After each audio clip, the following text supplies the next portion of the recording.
ഇങ്ങനെ കണ്ട ഒരു മാന്യനാണ്, പക്ഷെ പറയാതിരിക്കാൻ വയ്യ, പ്രവൃത്തി മഹാമോശം. സ്വന്തം എച്ചിനല്ലേ നിങ്ങൾ അയാൾക്ക് കൊടുത്തത്? ഇതിന് നല്ലതൊന്നും കൊടുക്കാതിരിക്കലായിരുന്നു.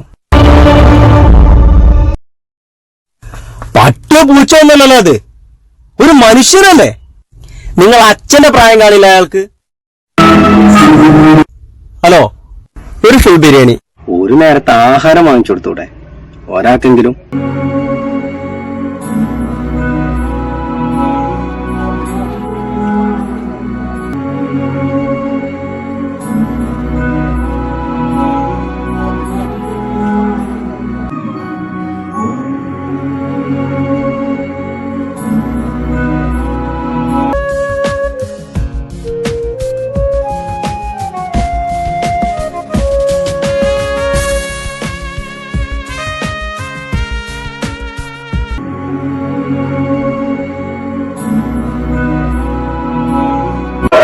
ഹരി, നിന്റെ തീരുമാനം എന്തായി?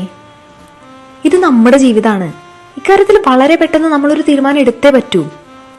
എന്റെ തീരുമാനം അത് ഞാൻ നിന്നോട് പറഞ്ഞല്ലോ.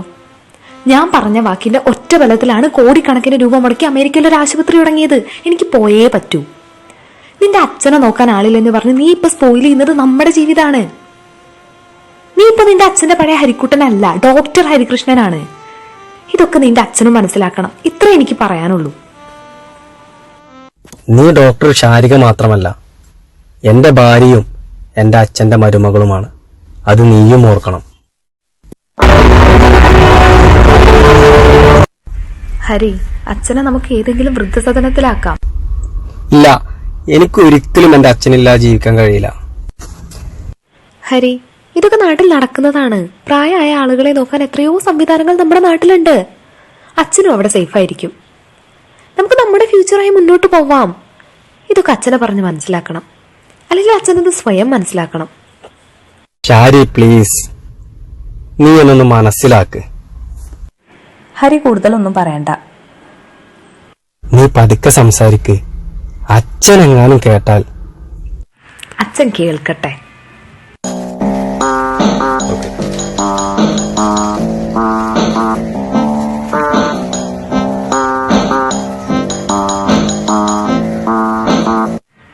അച്ഛൻ എങ്ങോട്ടെങ്കിലും പോയാൽ അത്രയും സമാധാനം.